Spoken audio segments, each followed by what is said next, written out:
मुअज़्ज़ज़ मेहमान की खिदमत में दावत पेश करने जा रहा हूँ जनाब मोहतरम डॉक्टर अनवारुल हक ज़िया साहब, जो कि लख्ते जिगर हैं साबिक़ सदर पाकिस्तान जनरल मोहम्मद ज़ियाउल हक साहब के। आप तशरीफ़ लाते हैं और अपनी खूबसूरत गुफ्तगू से सामीन के क़ुलूब व अज़ान को मुनव्वर व मुअत्तर फरमाते हैं। आप इस्तक़बालिया नारा बुलंद करें, नारा तकबीर, नारा रिसालत, आस्ताना आलिया नक्शबंदिया गमकोल शरीफ, हुजूर क़िबला आलम शहनशाह सखी जिंदा पीर साहब। आऊज़ु बिल्लाहि मिनश शैतानिर रजीम, बिस्मिल्लाहिर रहमानिर रहीम, अस्सलातु वस्सलामु अला खातिमुन नबीयीन।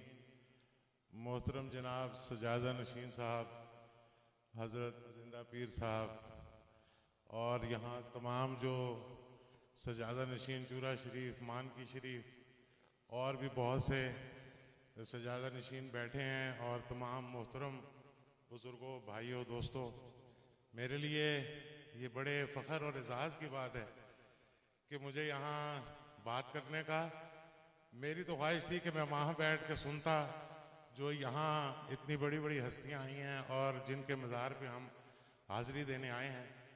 तो हम तो सुनने आए हैं और तारुफ इतना ही है कि मैं जनरल मोहम्मद ज़ियाउल हक शहीद का बेटा हूँ और यही तारुफ पे मुझे फ़ख्र है। और जिन लोगों की यहाँ आपने ज़िक्र सुना मेरे से बात करने से पहले वाले, जो आलिम दीन हैं, दीन के बारे में जानते हैं, आशिक रसूल हैं, वो रसूल के इश्क के बारे में जानते हैं, तो मैं इतना जानता हूँ कि जितने भी ये औलियाए कराम हैं जिन पे अल्लाह ताला का ख़ास करम है, वो इसीलिए उनका नाम जिंदा है कि वो रसूल हज़रत मोहम्मद मुस्तफ़ा रसूलुल्लाह सल्लल्लाहु अलैहि वसल्लम में इश्क में डूब के उन्होंने दीन की खिदमत की और इस्लाम जो फैला पूरी दुनिया में वो इनके पैगाम से, इनकी मोहब्बत से, इनके अमल से देख के दुनिया ने उसको अपनाया। ये तलवार के ज़ोर से नहीं फैला, ये किसी के जबर से नहीं फैला। तो ये इनकी खिदमात हैं कि आज यहाँ आशिकान रसूल इनको अकीदत पेश करने यहाँ हाजिर होते हैं। इसी तरह तमाम मज़ारों पे हाजिर होते हैं और हमारे वालिद साहब भी बहुत अकीदत रखते थे।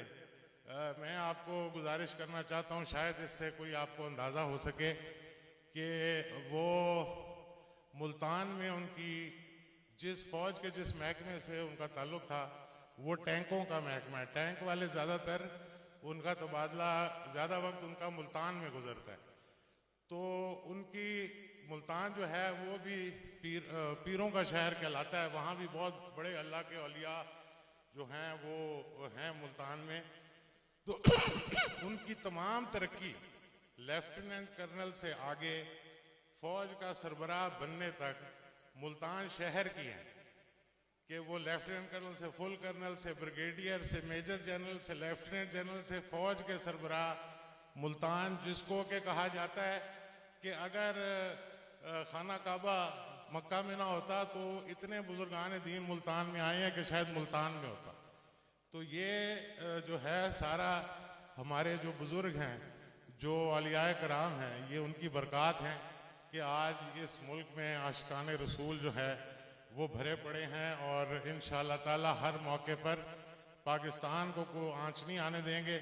और वो इन्हीं की तालीमात हैं जो ये बुज़ुर्ग हैं जिन्होंने रसूल का इश्क और इस्लाम का इश्क और पाकिस्तान के नज़रिए से मोहब्बत जो है वो हमारे दिलों में डाली है। और अल्लाह ताला इस मोहब्बत को कायम रहे और इन्हीं के इस पैगाम की वजह से ये जो इनकी खिदमात हैं कि वो उसी तालीम पे चले। और आप देख लें हजूर सल्लल्लाहु अलैहि वसल्लम के बाद जो खुलफाए राशिदीन आए वो उस तालीम पे चले तो इस्लाम कहाँ से कहाँ फैला। और ये औलिया कराम जो है ये इन्होंने भी वही तालीम फैलाई तो इस्लाम कहाँ से कहाँ फैला। तो जहाँ जहाँ हमें कमज़ोरी आई, जब हम इस रास्ते से हटे हैं तो हमें नाकामी का सामना करना पड़ा। तो उसके अलावा कुर्बानियाँ मुसलमानों ने बेतहाशा दी हैं। आपके हमसाये में अफ़गानिस्तान में देखें, लाखों करोड़ों लोग शहीद हुए। 15 लाख तो पहले जहाद में जब रूसी आए थे 15 लाख अफगानी शहीद हुए। उसके बाद अब तक जो है अगले 20, 22, 25 साल दोबारा से सारी दुनिया की कुव्वतें वहाँ आईं और उन्होंने जो अफगान हमारे भाई हैं उन्होंने अपनी जिद्दोजहद जारी रखी और अफ़गानिस्तान को आज़ाद कराया। तो ये अल्लाह के दीन से और अल्लाह पे यकीन और अल्लाह के रसूल से इश्क की वजह से ये हमने कामयाबियां हासिल की हैं। उसी रास्ते पे चलेंगे और इन बुज़ुर्गों के जो तालीमात हैं उन पे चलेंगे तो इंशाअल्लाह ताला हमारे लिए भी आगे का। मैं बहुत मशकूर हूँ पीर साहब आपका और तमाम आज जो आपने हमारी तवाज़ो की खिदमत की और यहाँ हमें मेहमान बुलाया और हमें जो आपने इज़्ज़त बख्शी उसके लिए मैं आपका इंतहाई मशकूर हूँ। इस दुआ के साथ कि अल्लाह ताला हमें ऐसे बुजुर्गान दीन के नक्शे कदम पे चलने की तौफीक अता फरमाए, पाकिस्तान और दीन इस्लाम की खिदमत करने की तौफीक अता फरमाए। बहुत बहुत शुक्रिया।